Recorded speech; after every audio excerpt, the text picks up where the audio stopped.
Hi everybody, it's Melissa. I just wanted to do my first live stream, and I hope it's coming through okay to you guys. I've not done a live stream on YouTube before, so I'm not very familiar with it. If you'll bear with me for a few moments, I'm actually going to be asking a friend of mine to make sure that it's working. Sorry, I feel like I'm being really rude. But I'm just checking out. It's showing me that I'm getting some error messages on here, so I'm also not sure if that has anything to do with this. But okay. According to this, I am live, so I will just kind of assume that I am. It may be a little bit lagging. I'm not really sure because what I'm looking at right now, my mouth is moving, but definitely not to what I was already just saying. And so to me, I feel like I'm in an old karate movie. But anyways, so all right, I will. I think I'm just going to give it a second to catch up. Well, it looks fine on this page, but then I can't see the if there's any comments or questions that are coming up. Okay, so let me just do this. All right. Didn't get a notification. Okay, I'm not sure. See if we can take the link from my Facebook page.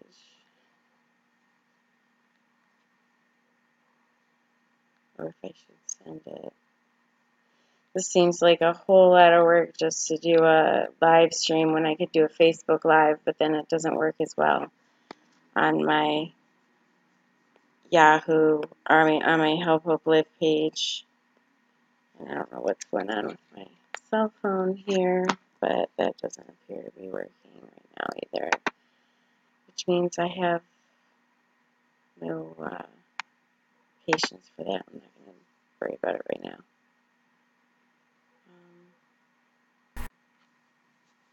I posted a link to this on my Facebook page so that some people could get it from there, from both my Facebook page and my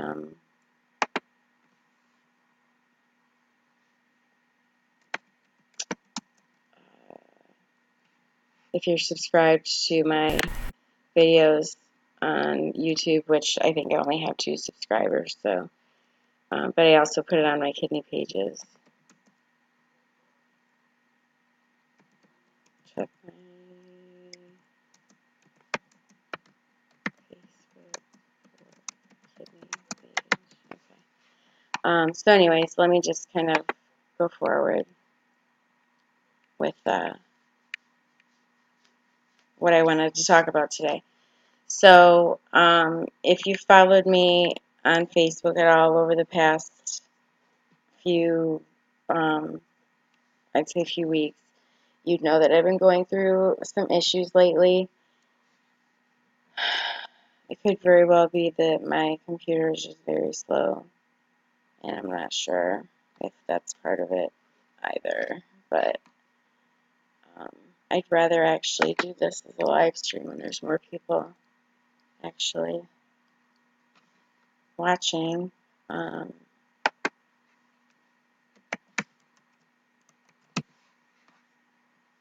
And so, and I'm also not sure that it's skipping around or anything. Because I do want people to actually hear what I have to say. Okay, so I have one verification that it's working. Alright, so basically, here's what's going on. So I still have this giant hematoma on my stomach, which I will show you in just a moment. Sorry, I'm super itchy because my skin has been dry from being in the hospital and washing with these like sea HG wipes or yeah, I think it's CHG wipes or to keep infections like MRSA and stuff off your skin, but they really dry you out, and so now I'm just like super itchy and I keep scratching everywhere. But so if you see me rubbing at my face and stuff, hang on. Okay. If you see me rubbing at my face and stuff, I'm sorry. I apologize in advance. I'm just really itchy. And that's all it is. I'm not like picking my nose or anything gross like that. So, okay. Back to try to rein it back in here, get my thoughts going. All right. So, basically, here's what happened. When I woke up from surgery last Monday, I did speak with Dr. Birch, who was the surgeon who performed the peritoneal dialysis catheter placement for me. And when I spoke with him, he said that I would follow up with Nicole at dialysis in a week. And that would have been Monday. So I went ahead and scheduled that appointment. That was also prior to this hematoma sort of taking place. And so it wasn't like I had expected to have this issue that was going to keep me sidelined for an extra week.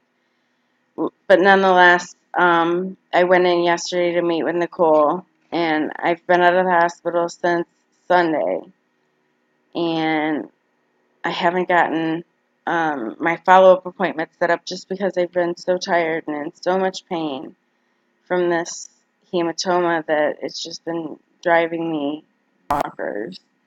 So basically what ended up happening was the nurse at the home dialysis clinic saw the size of it, said she had never seen something this large in her life, and she did not feel comfortable doing anything with it because she was concerned that it would possibly bleed out, or that it wasn't going to function because of the fact that there was this giant mass that was probably resting either right up against or around it, behind it, whatever. So I'm going to go ahead and show that to you again so that if you have not seen it through the pictures that I've posted on Facebook, then this will be your first time seeing it. The swelling has really not went down, barely at all. And it is still just as hard as it was from day one. And you'll have to excuse the rest of my stomach because I have lost over 150 pounds, so I do have some extra skin, but this is a whole other... I'm actually grateful for having this extra skin right now, because if I didn't, I'm sure it would hurt even worse, where it's just stretching like tight skin. So anyways, I'm going to put the camera down here a little bit. I want to do it kind of slowly so that you can see what I'm doing actually. And, hang on one second. Alright, so you can see it's sort of coming into frame now. Alright, now you can see where it just goes, kind of flatter here, and then you can see where it raises up over on this side. So I'm going to go ahead and move it down just a little further for you now so you can see a little bit more. And try not to show you too much of my little fat belly, but okay, so here's a little more for you. Now, I can barely see it myself at this point, but because of the angle that it's at. But as you can see, this is a pretty good size hematoma here. And it's hard. Let me just show you by pushing on it here. It might even help to show you using a pen or something so you can see the difference between pushing around. Okay, so you can see there's some soft spots here, here. see here. And then as you get closer to this whole part here is just like a rock. And I don't know what it's pressed up against, if anything, but it is very, very, very uncomfortable. It makes getting up and moving around uncomfortable. I'm going to go ahead and put this back up. I'm out of breath because this thing is kind of pressing everything in my guts out of the way, and it's just very, very, very uncomfortable and very, I don't know how else to describe it other than just being completely uncomfortable and painful. So that's one thing. So basically, they didn't want to do anything there. They send me over to the surgeon's office. The surgeon, I didn't even see. I ended up seeing I think it was the nurse practitioner. She came in and took a look at it, and she had a look of sort of fear in her face as well. But so she said she wasn't going to do anything to it. She just wanted to go find one of the other doctors who may have seen me in the hospital and see what they would do. I just turned my fan off that was blowing on me because of the noise that it was making. Hopefully this won't make too much noise, but I'm so hot from the pain medications, and there's not much of a breeze coming through my front window here, so I'm going to just hold this fan up and fan myself a little bit. But anyways, so basically, what ended up happening was I don't think that Dr. Birch was in the office, so they scheduled me to come in tomorrow, Friday, and that is to get my, they're going to do an ultrasound guided possible excision. If they don't take the whole thing out, then they're probably going to do some draining to it, hopefully. And so with that being said, I have a couple phone calls to make to try and work out a arrangement to get picked up or dropped off or both or what have you. And then I also need to call tomorrow and speak with someone from the clinic that I'm currently going to for dialysis, because I got home today and I felt like something was a little weird because, number one, they didn't put my little heparin. Well, I always bring my own. Let me start off by saying, number one, I always bring my own little bandages to hemodialysis because it covers my catheter better, and the paper tape eventually starts tearing up my skin. So here's another thing I'm going to show you. Now, these right here are the little heparin, or well, I guess I should say Heplock labels, which let the person that is going to be working on me next know that there is heparin in my lines on these in order to keep them patent. So, and you can't really, I just noticed, because it's on a delay, you can't really see what it is, but I'll see if I can get it a little closer maybe to where you can get a visual of it. We'll see. Okay, maybe if I do it there. Okay, so anyways, basically it says heparin pork, CVC, Clavian, central venous catheter, maybe, I don't know. Arterial 1900 units, because I have a 1.9, is it milliliter? I think it's a milliliter, 1.9 milliliter catheter. So, or the lines at least are 1.9. So, okay. take that off to show you real quick, and then I'm going to also just take this off because they, sorry, I feel like I'm being so gross, wiping my face and stuff.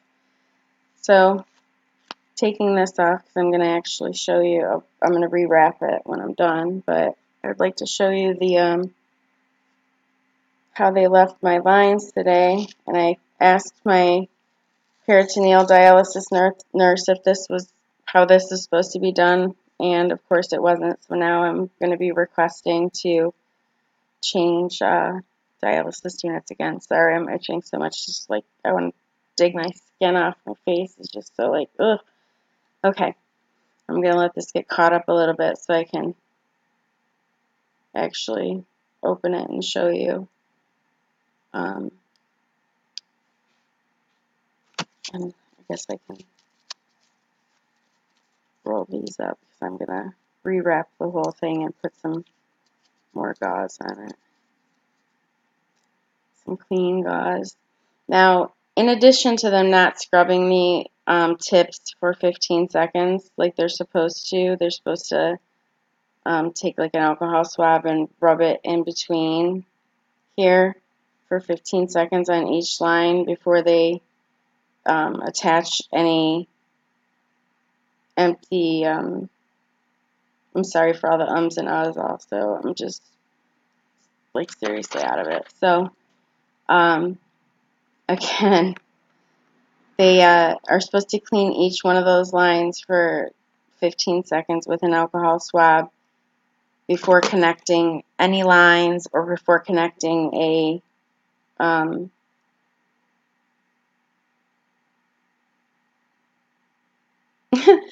a needle or a empty syringe or a syringe to flush, you know, all of those things. Okay, so let me just get a little closer here so I can show you again. All right. So this is what's going on here. Now, for those of you who know, okay, itch my face again. I'm seriously so sorry. I think it's a combination of sweating and just being in general itchy. But okay, so nonetheless, here we go. See where those yellow caps are? At these ends here, I'm not touching them because they've been itching and scratching and itching, but nonetheless, right here, under these yellow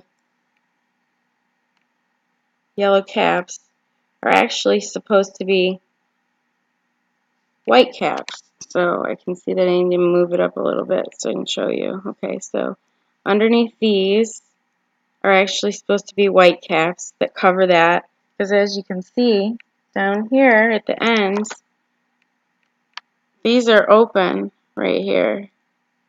Like, I mean, not open, but like something could poke in there or what have you, because it's basically just open to the possibility of infection.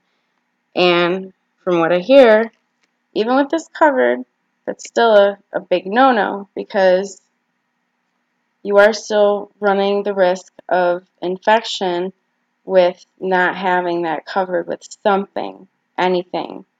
Not just a gauze, because this gauze is just like one deep, and which is not very thick at all. And these actual little Heplock thingies are supposed to be on those white caps around the edge. It's really just supposed to be a pink sticker with the white around the edge there. And the pink sticker goes around those little caps. So,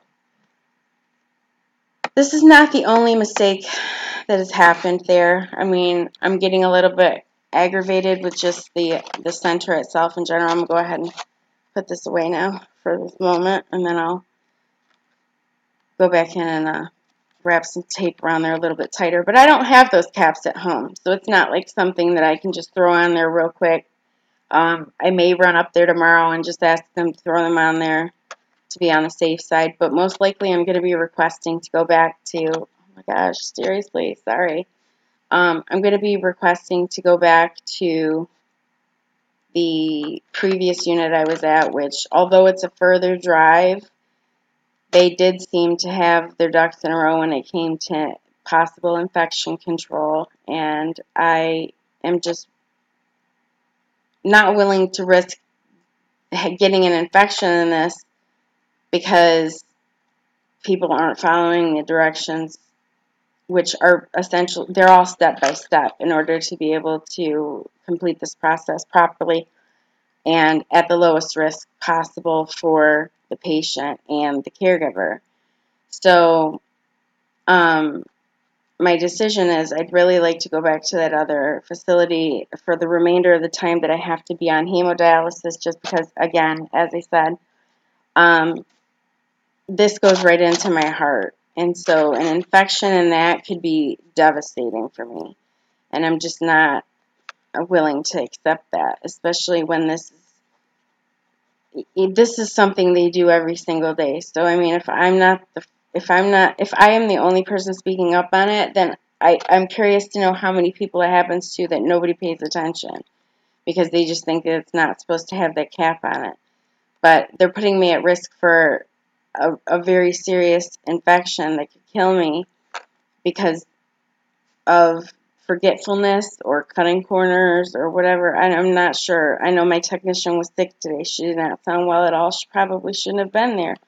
But, they kind of have you come into work anyways, or some of the people are just stubborn and they come to work because they can't, some people can't afford to miss the time, and some people, they could afford to miss the time, but maybe it'll be a write-up for them because they've missed other time. I don't know what the situation is, but nonetheless, when you're dealing with bloodborne pathogens and stuff like that, you don't really want to bring that into a hospital and potentially get a patient sick who can't fight that off. So, I guess that's pretty much like my rant for today. You've seen this big knot. I need to get off of here before it gets too late and see if I can't find out if my friend can take me to and from my appointment tomorrow. But I hope everybody that's watching this, you take what is meant to be taken from this, and that is that you appreciate your health, number one, and number two, that should you ever find yourself in a situation where your health is being compromised, that you'll speak up for yourself and be your own advocate, because it doesn't matter what condition you may be suffering from, there's somebody out there who is suffering right along with you, whether it's with that same health issue or whether it's with something completely different. But there's no big or small problems. There's just how we relate to them, I guess, and how we deal with them. So for me, I try to remain optimistic, but it does become difficult when I'm running into issues like this, and when I'm constantly having problems with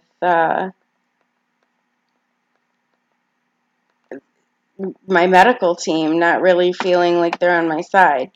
Okay, Jonathan, you're asking if I can get the sticker myself. As far as the sticker that just says heparin, that's not really that important. What the most important part is that I have those caps that are supposed to be at the ends of those lines. And considering that I'm going into the surgeon's office tomorrow and they install these catheters, maybe I'll just see if I can get a couple from them and I'll relay that message. I mean, in addition to like just those things that they overlook, there's also the fact that like almost every chair in that place is broken as far as whether you can lay back or if you have to sit straight up or if you have to sit with your feet down for the whole treatment, just because the chairs are apparently it's an old center and the chairs are just not really that great. And so with me being in the position I am, it's very uncomfortable for me to lay flat on my back. It's uncomfortable for me to lay on either of my sides. So for me to try and find a spot to get comfortable, it could be quite tedious, and I'm running into that issue of just not even being able to get comfortable while I am sitting there for 3.5 hours getting my blood cleaned. And, on occasion I can't even lay back, which, I'd like to sleep through my treatment if at all possible. So, yeah, I guess that's about it. Like I said, I just kind of wanted everybody to get updated sort of all at once, and this being the medium that is easier used with the Help Hope Live fundraising page that I have established to help me with my medical expenses related to and up to my kidney transplant, which hopefully will, and I pray will be coming very soon. But so if you're interested in seeing if you could be tested to become a match for myself or someone else, you can click down in the description below for the link to the online living donor interest form. And there will also be a link to my website down there, melneedsaKidney.com. And that will also have a link to my Help Hope Live fundraising account, in addition to some links and good information about living kidney donation and the process of it, and also paired exchange. So if you didn't match me, but you still wanted to be able to help save my life, you can take part in the paired exchange program where you'd be saving someone else's life, but then one of their loved ones or friends who is an incompatible donor for them would donate their kidney to me, and it's like a big circle. So then everybody gets kidneys. Yay! Kind of exciting that it works like that. But and then there's also going to be an updated page pretty soon here with patients like me who are also fundraising to try and either maintain their activity on the transplant list or to just be listed in the first place at all. There is also, I'm holding a fundraiser yard/bake sale December 8th through the 10th, which is Friday, Saturday, and Sunday, from 10 a.m. to I think 5 or 6 p.m. And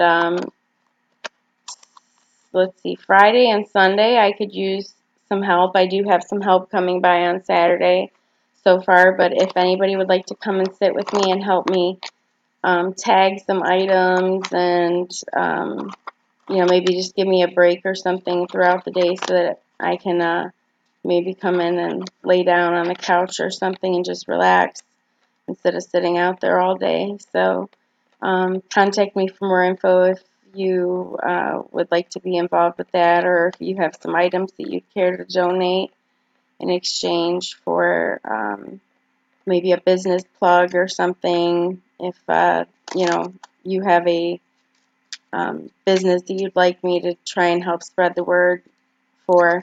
I can also make up some